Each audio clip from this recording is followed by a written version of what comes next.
Coming up on your local news, the state of Arizona challenges a simplified voter registration in front of the Supreme Court. And the GOP wants to reach out to Hispanics, women, and young voters. How many millions of dollars they're willing to spend on it. Plus, a whole new cast of stars learning all new moves. I'm Brandy Hitt in Los Angeles, taking you behind the scenes of Dancing with the Stars as we get ready for tonight's big premiere. ABC 5 News starts now. From Yuma and San Luis to El Centro and the Imperial Valley, this is ABC 5 News.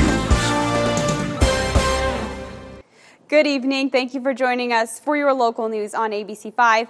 I'm Anna Hayes. Proving you're an American. The Supreme Court justices debated whether or not Arizona's voting law can demand people to prove they're a U.S. citizen with documents before allowing them to sign up to vote. Your local news reporter, Mauricio Marin, joins us now live from downtown Yuma, where he has more on this story. Mauricio? Anna Hayes, good evening. We're live here at the Yuma County Recorder's Office. Now, they're in charge of registering people to vote. Now, for federal elections, all you need is a signature and a check of the box saying you're a U.S. citizen to register for those federal elections. Now, today, the Supreme Court of the United States heard arguments on whether or not Arizona can force people to show IDs, passports, or birth certificates when registering to vote. The justices debated whether Arizona and other states have the right to force people to document their citizenship when Congress doesn't require it. Now, Congress passed a law in the 1990s ordering states to accept and use a motor voter registration card. Arizona Attorney General Tom Horne says the law being looked at by the Supreme Court was approved by voters back in 2004 here in Arizona and argues it protects against election fraud. Now, both opponents say it will discourage people from signing up to vote. No matter the outcome, Arizona state law professor Paul Bender says it will only affect those who have never signed up to vote. The only people this affects are people who are entitled to vote but are not registered, who might go to register to vote and who might be prevented, even though they're entitled to vote, because they don't have the proper Back live out here, the Supreme Court will most likely make a decision by the summertime, right around June. Now, reporting live from Yuma, I'm Mauricio Marin. Anna Hayes, I'll send it back to you. Mauricio, thanks for bringing us that story. Well, tonight a man is hospitalized after he sends police on a chase and then crashes into an innocent bystander. Your local news reporter Vanessa Herrera joins us now. And Vanessa, why do police think he tried to get away from them? They're not specifically saying, Anna, but they say the man was keeping a woman in his car against her will. Saturday evening, one of my deputies was in his vehicle parked in front of our substation on 8th Street where he was actually working on his computer. He observed a vehicle traveling eastbound on 8th Street and it passed him. He estimates between 90 and 100 miles an hour. Then when the deputy stopped Rivera and was walking up to his car, Rivera took off, and that began the pursuit on South Avenue B and 4th Street. Rivera crashed into another car in the Avenue B and 24th Street intersection. Both Rivera and the woman in his car were taken to the hospital for non-life-threatening injuries. During the time period where they left and passed the deputy, she apparently became very terrified because of his driving, and had asked repeatedly to be let out of the vehicle. Stop and let me out. He didn't do so. And then, of course, when the deputy pulled them over, she started screaming for help because she did not want to be in there any longer. She was being held against her will, basically. Captain Eben Bratcher says the woman had just met Rivera and he was supposed to be giving her a ride to work. But when she got scared of his driving, she asked him multiple times to pull over and let her out. And because he wouldn't stop and let her out, he is now facing charges of kidnapping, along with unlawful flight from law enforcement and some drug offenses. His bond has been set at nearly $200,000. Back to you. Thanks, Vanessa. Well, spring is just a couple days away, and with that comes warm weather. Let's take a quick look outside of our ABC5 tower cam, looking live over Yuma. Now, it was hot today. Carlene says we may be getting a little bit of relief coming up. I hope that's true. She's here now with a quick peek at our local weather forecast. Carlene?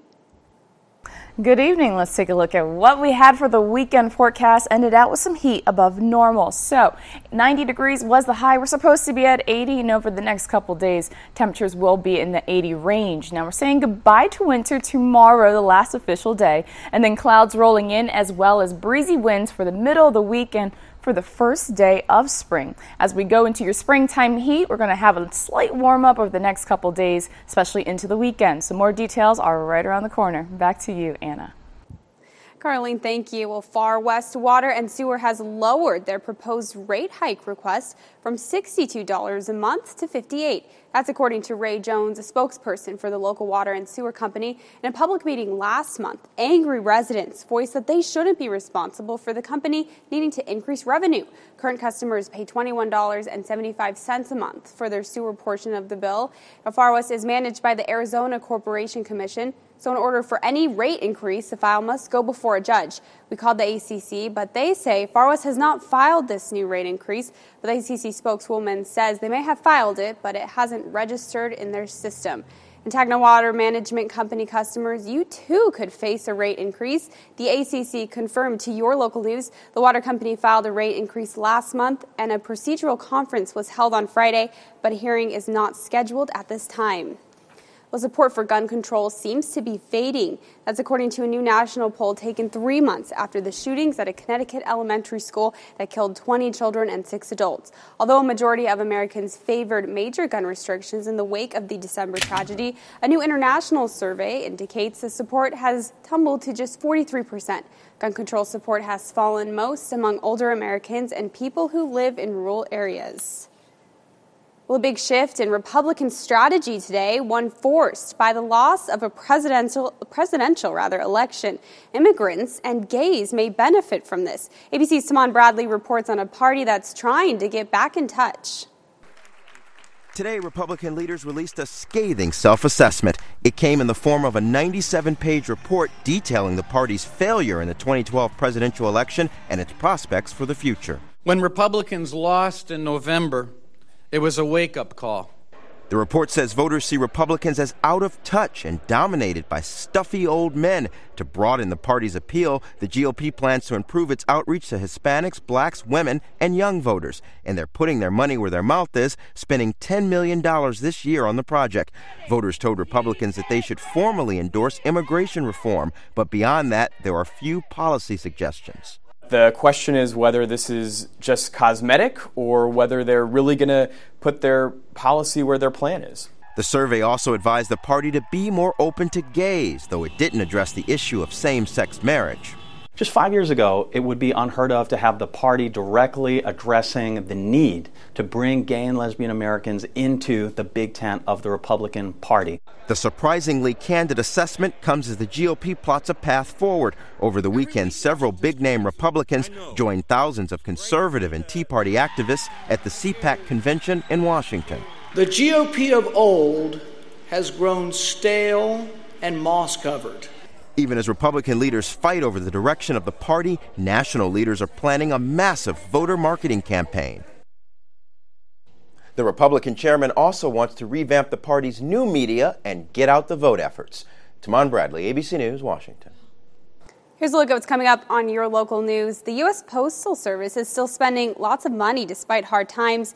And the Jodi Arias trial doesn't have a verdict, but some movie producers are already thinking about monopolizing on the dramatic trial. You're watching ABC 5 News. Stay with us.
Road renovations are in the works in one area of Yuma, and the city wants to hear from you before they get started.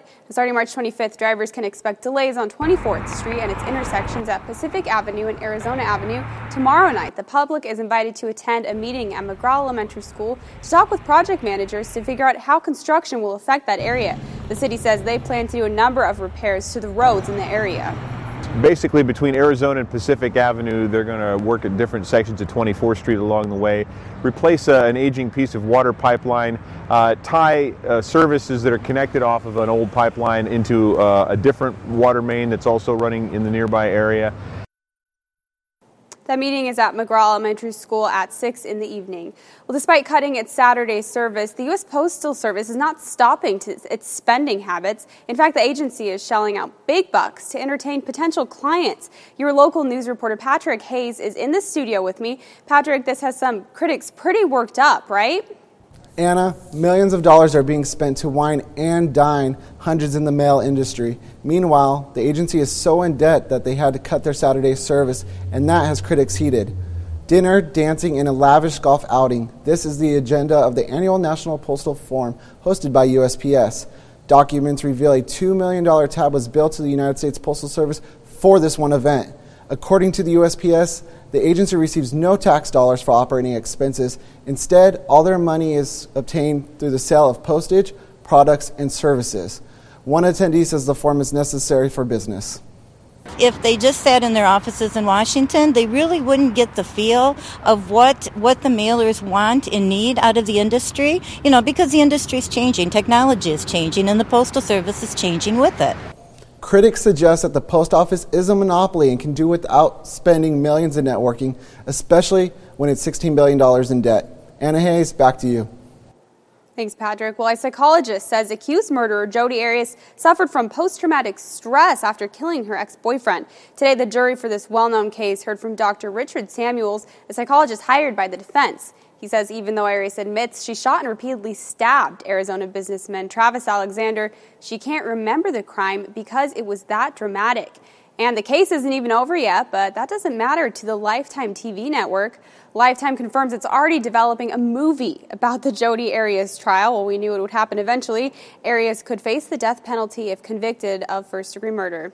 So lots ahead on ABC 5 News. Dancing with the Stars premieres tonight. We have an exclusive preview. Stay with us.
You're watching ABC 5 News with Anna Hayes.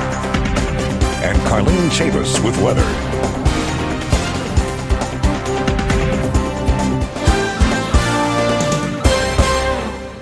Welcome back. 15 illegal immigrants trying to cross into the U.S. arrested thanks to quick action by El Centro Border Patrol. Sunday night, Horse Patrol units saw this Chevy Tahoe driving across the U.S.-Mexico border with the lights turned off. When agents got close to the SUV, 15 people ran from the car and hid in the desert. And all 14 men and 1 woman were taken into custody, and that vehicle was also seized.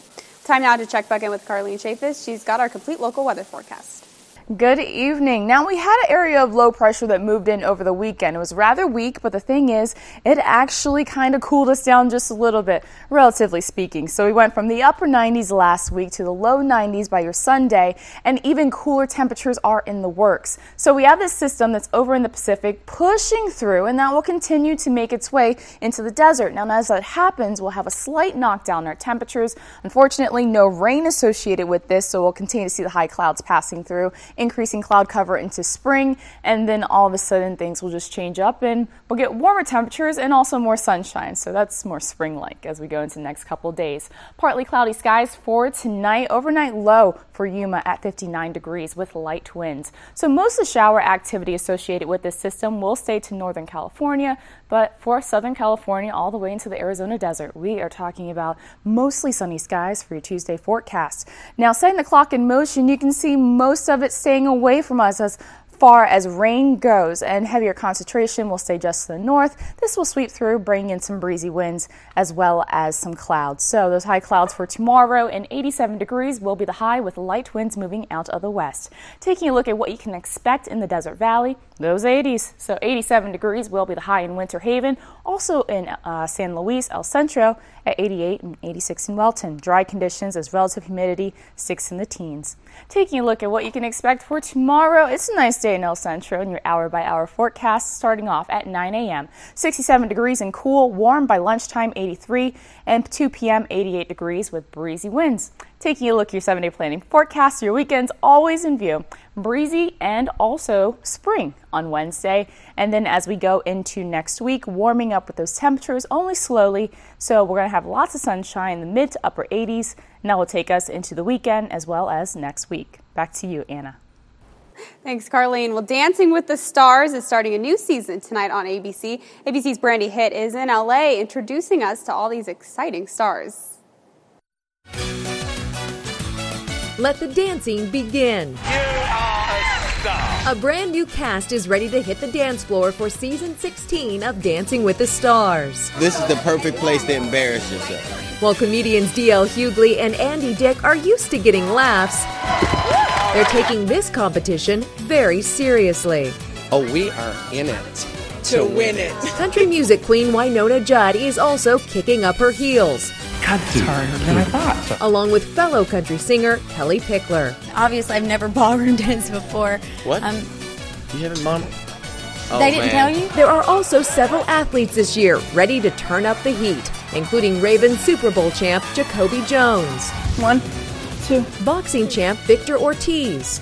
We gotta loosen him up a little bit. He's very boxer. Olympic gold medal gymnast Ali Raceman. I feel like a caterpillar or Put your something. heel down. And skating sensation Dorothy Hamill. Skaters, we try and make it look as though it's dancing, but it's pretty much opposite. And don't count out soap star Ingo Rademacher or Disney's Zendaya Coleman. There's also Real Housewife Lisa Vanderpump and a surprise 12th contestant, The Bachelor Sean Lowe. We have a huge spotlight on us, but I think that's just going to make it that much more exciting. And only one can take home the Mirrorball Trophy. See how they do in their dancing debut tonight on ABC. Brandy Hitt, ABC News, Los Angeles.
Heads of state and religious leaders from around the world are on their way to Rome to attend Pope Francis's installation mass tomorrow. While the pontiff is getting ready for tomorrow's big day, he's also testing his diplomatic skills by meeting with Argentine President Cristina Kirchner, the head of his native country. As a cardinal, he had been an outspoken critic of hers because of her support for policies like gay marriage and free contraception. The two met as controversy about Pope Francis's past grabbed headlines around the world. Human rights activists say in the 70s he turned a blind eye to atrocities committed by Argentina's military dictatorship, including the taking of children after their mothers were murdered. There were church leaders who were very close and way too close to the military regime. Bergoglio was not one of these, that he, in fact, kept a low profile but did not work with the military regime. Pope Francis will officially be installed as the 267th Pope of the Roman Catholic Church, its first non-European in 1,300 years. U.S. women are more likely than men to say that they feel worried or nervous or anxious. That's according to a survey from the Centers for Disease Control and Prevention. The survey was conducted in 2010 and 2011. 22% of women said they felt worried, nervous, anxious daily or weekly, compared to just 16% of men. According to this study, younger and middle-aged men and women felt those feelings the most. Older adults were a little happier and less stressed. Among those aged 75 and older, 16% of women often felt worried, nervous, or anxious, compared with just 11% of men. The study is published in the CDC's Morbidity and Mortality Weekly report. Well, former Oklahoma University quarterback Steve Davis was one of two people killed Sunday when a plane crashed into a home in South Bend, Indiana.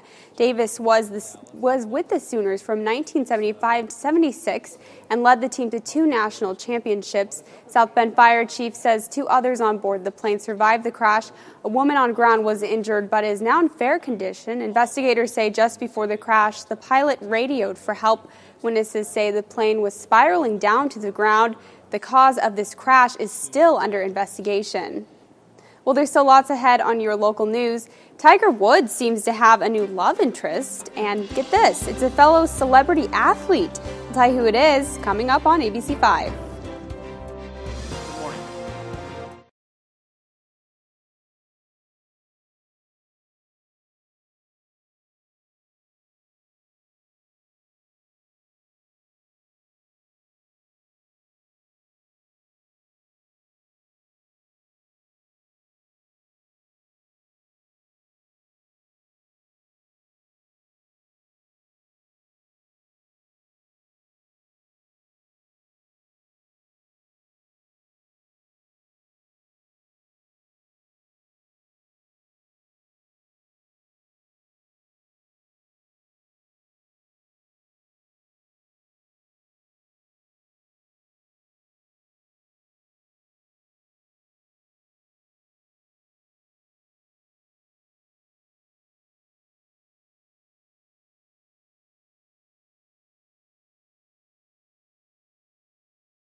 There seems to be never-ending controversy surrounding vaccines. Now, some health experts are wondering why parents are getting older children shots for certain illnesses. Your local news anchor, Anna Chalk, joins me now with more on the arguments parents have against these inoculations. Anna?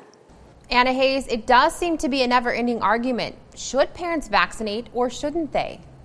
Researchers looked at parent questionnaires in a national survey on teens taken from 2008 to 2010 to better understand why moms and dads are not taking their older children in for recommended inoculations. When parents of teens were asked why they did not vaccinate their children for certain forms of tetanus, diphtheria, pertussis, and meningitis, some parents noted these shots were not recommended and not necessary. When it came to the controversial HPV vaccine that protects against sexually transmitted human papillomavirus, which has been linked to cancer, some parents also said it was not necessary and in some cases noted their children were not sexually active or not the appropriate age. Concerns about the safety of HPV vaccine grew each year from 4.5% in 2008 to 16.4% in 2010.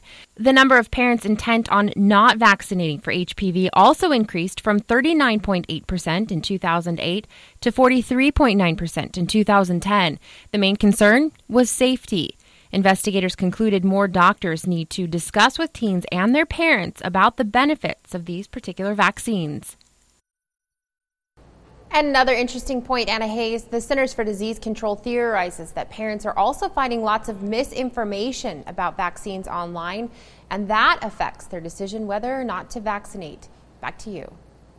Anna, interesting stuff. Thanks so much. Well, it's a match made in sporting heaven. Tiger Woods and Lindsey Vonn are now dating. The golfer confirmed on his Facebook page the two are certainly an item. Vonn, a six-time reigning World Cup downhill skiing champion, is recovering from a recent skiing accident that she had. She mentioned the relationship on Twitter, but said she won't be giving any more details because she wants to keep that part of her life private. That's our show for tonight. Thanks for watching and tuning in. Remember, you can catch the later edition of ABC 5 News at 10 o'clock. The Big Bang Theory is coming up. Everyone, have a great evening.